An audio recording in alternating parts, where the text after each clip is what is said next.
Esto empezó como una idea sencilla.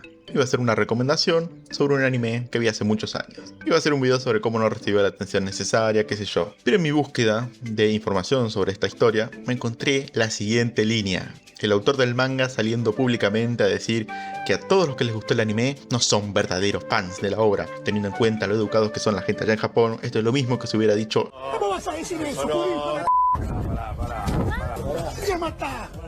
Así que, siguiendo este hilo del beef, y tras verme ambas versiones de la historia, fui iluminado con el conocimiento que estoy a punto de contarles. Esta es una historia sobre arte, adaptaciones e intenciones. Así que hoy en Omibosu, un video sobre Bokurano.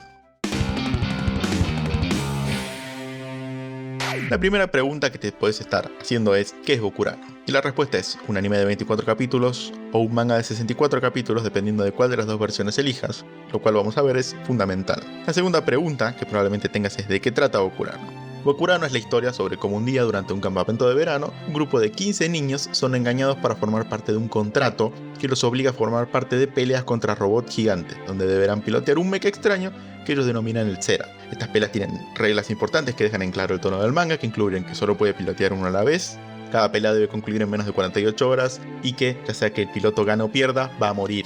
Y si por cualquier motivo cualquiera de los pilotos llegara a perder su combate, la Tierra y el universo explotaría y serían completamente destruidos.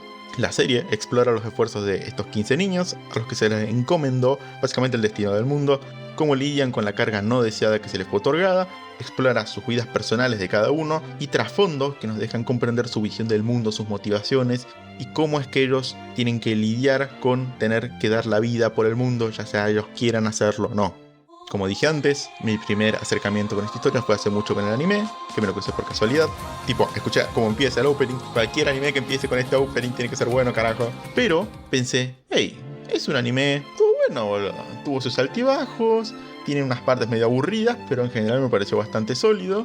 Es como dije antes, mientras pensaba si recomendarlo o no, que investigando un poco más me cruzó este beef entre el director del anime y el autor del manga original. Conflicto, por cierto, del que no tenía idea hasta este momento, y por esto me puse a explorar el rabbit hole, ¿no? Porque me pareció interesante. En este punto tenía mis sospechas de qué carajo pudo haber pasado, probablemente lo usual, dije, lo que pasa todo el tiempo en las adaptaciones de mierda, pero investigando, leyendo el manga, salí confundidísimo, amigo. Pero para entender por qué estoy tan confundido, primero tenemos que hacer una pequeña parada. En la Argentina, hace un par de años, como por 2022, si le preguntabas a un normie cualquiera qué era eso que tenía entre sus manos, las probabilidades eran que era un tomo de Chainsaw Man. Un manga al que le tengo mucha estima, sobre todo la parte 1, que en su momento se volvió furor en el país. Y por motivos lógicos.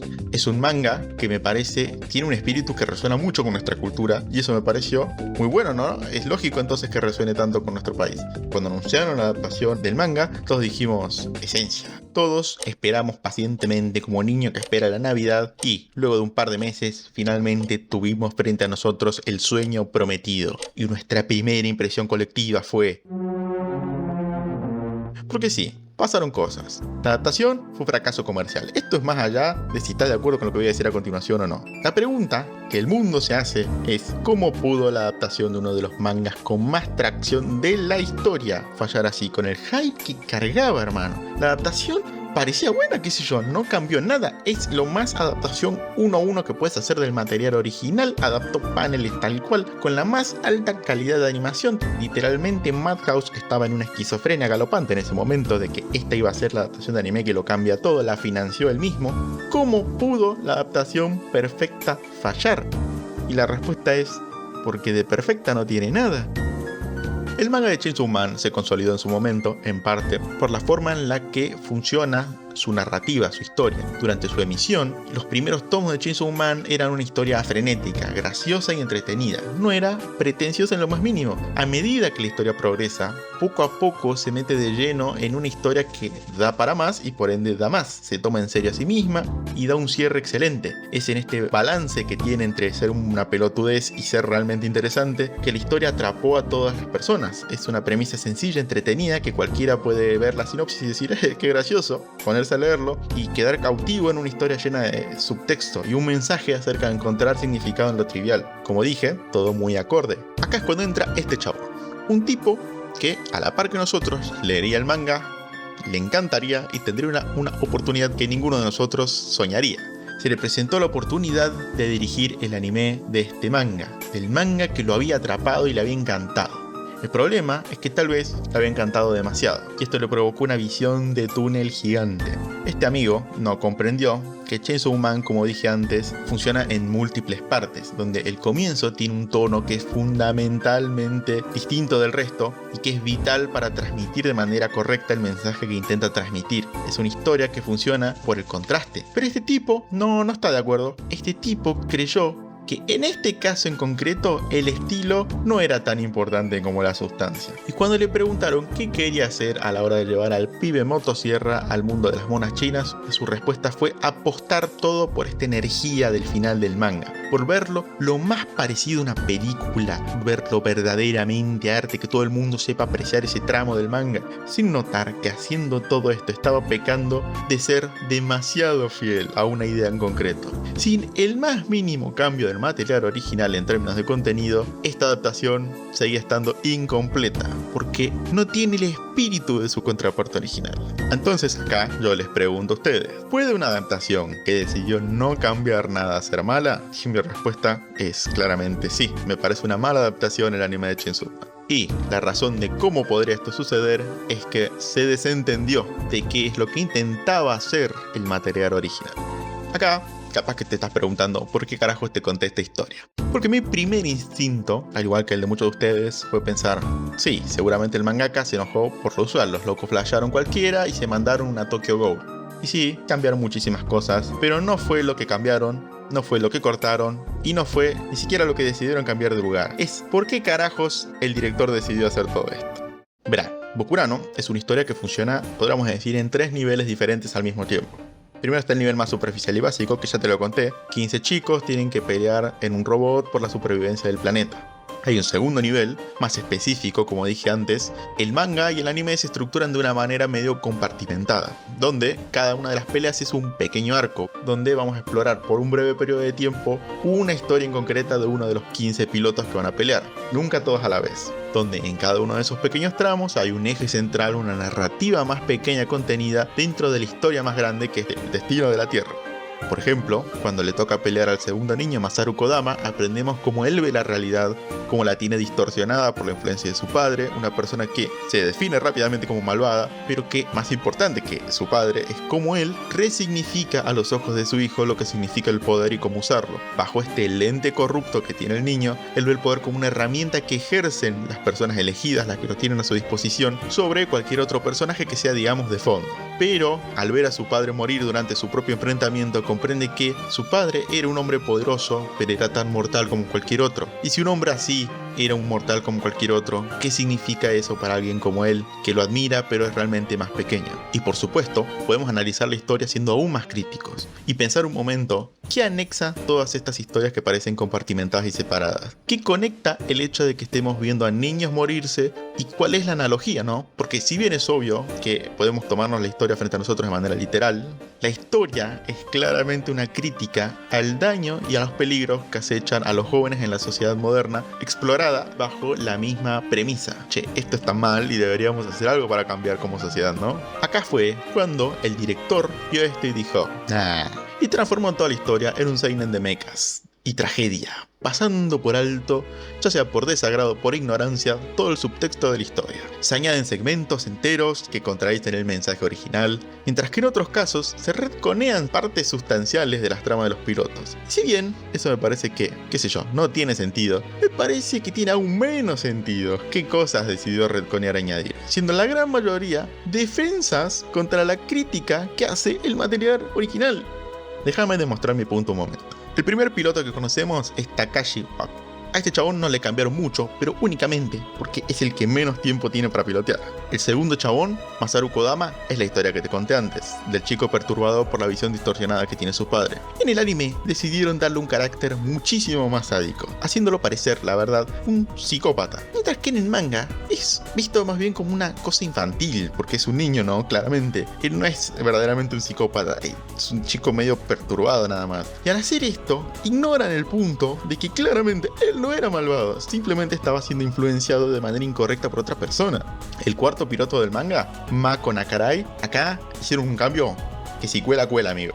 Originalmente la trama iba sobre una chica que intenta ser una alumna ejemplar para que no critiquen a su mamá por trabajar vendiendo su cuerpo, y el manga es una historia increíble donde hace una crítica a los padres por inculcar valores superficiales y carentes de sustancia. Una persona puede ser responsable a pesar de las apariencias, o en contraparte, parecer una persona responsable y ser una basura.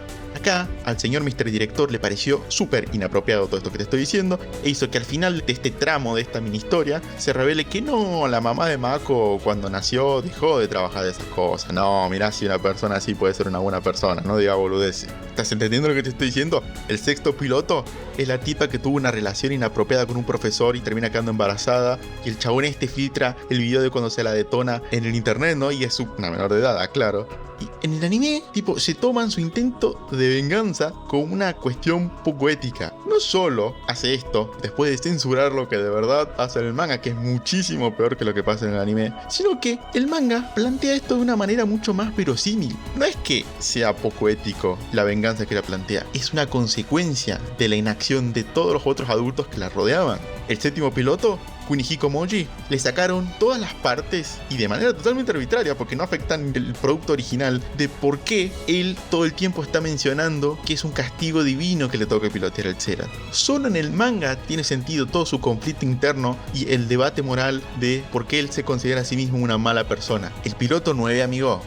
El piloto 9. Yosuke Kirie. El arco del anime, no les voy a mentir, el arco del anime está bueno. Es muy diferente al del manga, pero está bueno. Pero hermano en Cristo, después de ver el manga, no puedo evitar llevarme las manos a la cabeza y pensar, bro, ¿por qué cambiaron un arco tan pic?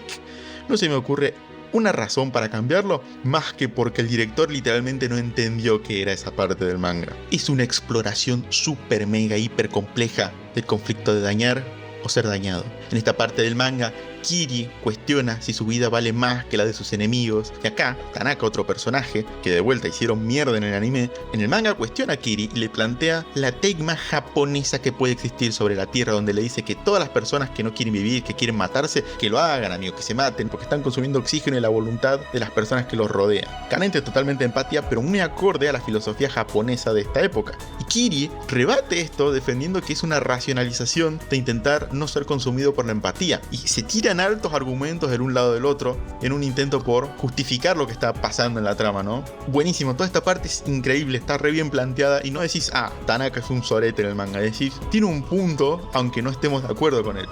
Amigo, la parte final, la pelea de los robots propiamente dicha, la parte más cinematográfica de todo el manga, me parece una cosa con la que uno solo puede soñar, que genuinamente lo convierte en una de las mejores cosas que leí en toda mi vida.